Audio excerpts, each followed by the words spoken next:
Anak-anakku, Bapak Ibu, saudari-saudaraku yang terkasih, Shalom. Apa kabar? Semoga semua mengalami damai sejahtera seperti yang selalu ditawarkan Tuhan Yesus setelah kebangkitannya.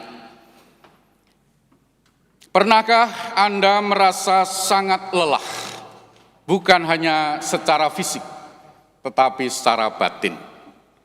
Pasti semua dengan satu dan lain cara pernah mengalami. Bisa jadi karena doanya terasa belum terjawab, padahal doa itu selalu dijawab Tuhan. Hanya tidak selalu sesuai dengan harapan kita. Bisa jadi karena masalah keluarga yang tidak kunjung selesai.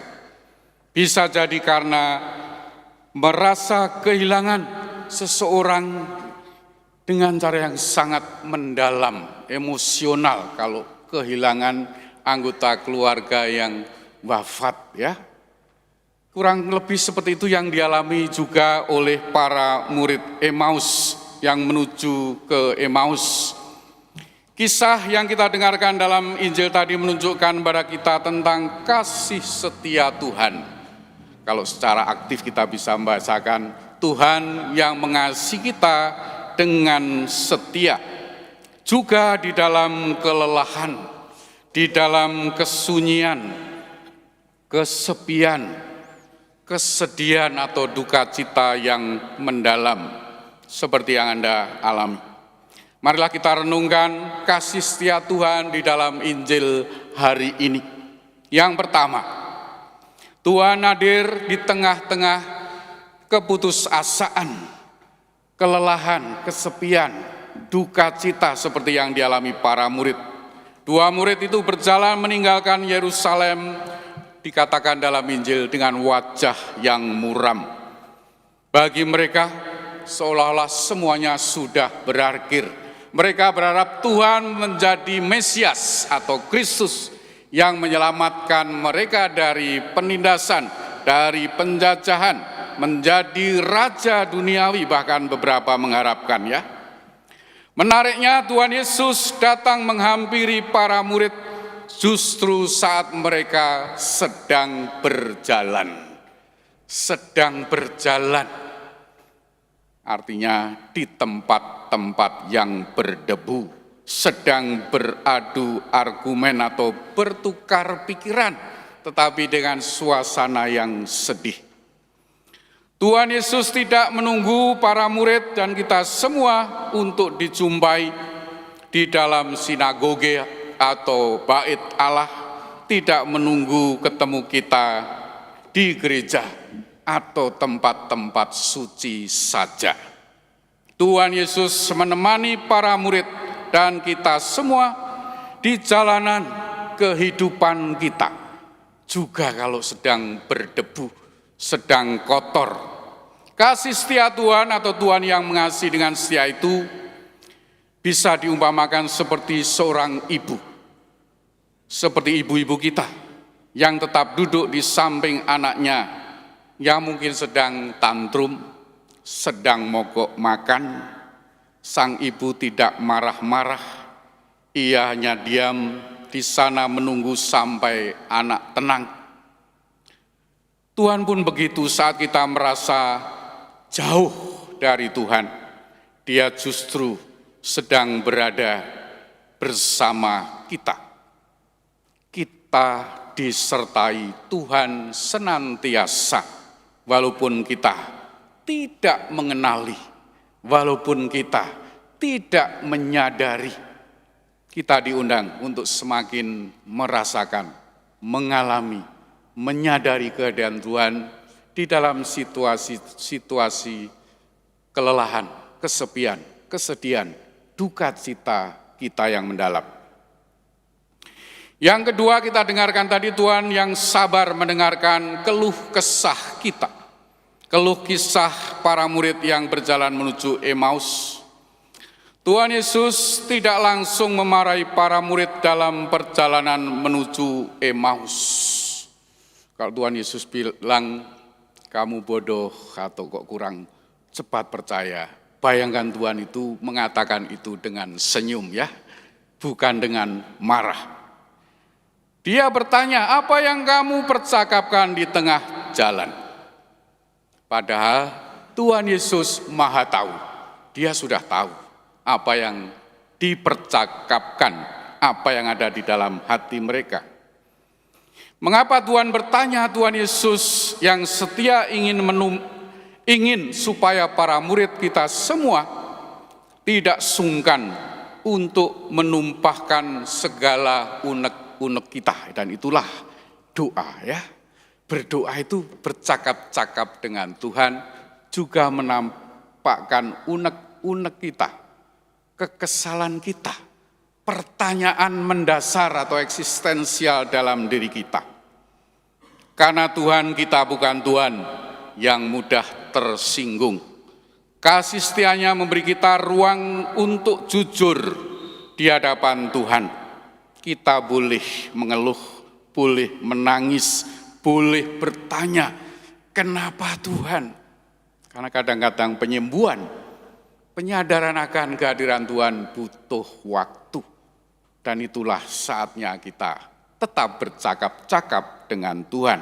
Dan Tuhan mendengarkan dengan sabar, sampai hati kita plong, lega, ngerti, paham. Itulah mengapa Tuhan Yesus bicara panjang lebar mengenai kitab-kitab. Dari mulai kitab Musa sampai kitab para nabi, itu banyak sekali ya. Itu artinya waktunya panjang. Seringkali kita butuh waktu menyadari kehadiran Tuhan. Yang ketiga, Tuhan dikenali dalam pemecahan roti. Hati para murid mulai berkobar saat Yesus menjelaskan kitab suci, tetapi mata mereka baru terbuka saat Yesus memecah-mecahkan roti. Para murid mengenali saat Tuhan memecah-mecahkan roti. Ini situasi yang sangat menyentuh bagi para murid Yesus, karena memecah roti menunjukkan pemberian diri seperti kita rayakan saat Kamis Putih. Memecah-mecahkan roti dan diwujudkan dengan memberikan dirinya sengsara wafat di salib yang kita kenangkan dalam Jumat Suci. Dengan itu Tuhan Yesus ingin mengatakan, lihatlah luka-lukaku, lihatlah tubuhku yang hancur, itu semua dibagi-bagi untuk kalian. Itulah mengapa para murid sadar bahwa kasih setia Tuhan tidak pernah dibatasi oleh kematian atau maut. Mungkin hari ini kita tidak melihat Tuhan Yesus secara fisik, atau ada yang pernah melihat Tuhan Yesus secara fisik, mendapat penampakan? Saya tidak tahu, Anda semua mungkin ada yang mengalami ya. Tetapi Allah yang adalah roh dan menjelma menjadi manusia itu kembali ke asalnya sebagai roh. Sebagai roh yang kudus, yang diutus untuk menyertai kita, menghidupkan kita, menyemangati kita, mengangkat kita menjadi anak-anak Allah melalui pembaptisan. Dalam arti itu, Tuhan Yesus tidak terlihat lagi, namun lihatlah di kiri kanan, depan belakang, di sekitar Anda. Kasih setia Tuhan hadir setiap hari, melalui berbagai macam cara, melalui untuk anak-anak Bapak Ibu, menyediakan hidangan setiap hari. Berbagi makanan yang disediakan orang tua, keluarga, tetangga, sesama yang berbagi dengan tulus. Seringkali itulah pengalaman Tuhan menyertai kita. Bisa jadi kita punya teman yang menelpon, yang menghubungi saat kita kesepian. Ada orang yang mau mendengarkan, orang yang membantu memecahkan persoalan. Ada orang yang diantar menuju Tuhan, menjadi anak Tuhan, menjadi pengikut Kristus, menjadi orang Katolik, menjadi orang yang mendapatkan pekerjaan, dan lain-lain. Macam-macam Tuhan caranya mendekati kita. Atau bisa juga menjadi kekuatan ajaib yang membuat kita bisa bangun pagi meski hati sedang hancur karena harus mencari makan untuk anak, istri, atau keluarga. Setiap kita mengalami penderitaan, kita bisa memandang salib dan merasakan kekuatan Tuhan yang pernah menderita untuk kita. Sehingga kita pun bersedia menderita demi iman, demi Tuhan, demi menjadi orang yang semakin kuat sebagai pengikut Yesus. Anak-anak, ibu, bapak, dan saudara-saudara terkasih, perjalanan ke Emmaus adalah perjalanan dari keputusasaan menuju pengharapan. Kasih setia Tuhan itu seperti udara. Kadang-kadang tidak terlihat tetapi selalu ada untuk memberi kehidupan pada kita. Jika hari ini Anda merasa sedang berjalan di jalan gelap, ingatlah Tuhan Yesus hadir melalui Roh Kudus-Nya yang menjiwai kita, sehingga kita dapat mengasihi dengan tulus, hadir dalam sesama yang mengasihi dengan tulus. Tuhan tidak membiarkan kita, Anda semua dan saya, berjalan sendirian. Dia akan terus menemani sampai hati kita kembali berkobar, dan kita mampu berkata setiap hari seperti para murid, seperti Petrus, sungguh Tuhan telah bangkit.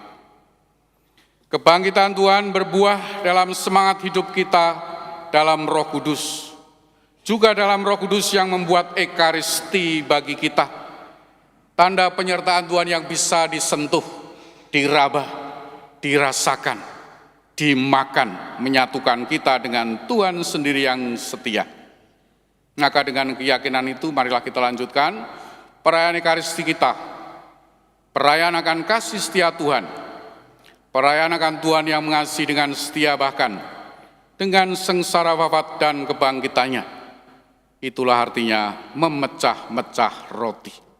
Dia membagikan dirinya untuk kita, bukan karena kita baik, tetapi karena Tuhan Maha Baik. Tuhan memberkati. Marilah kita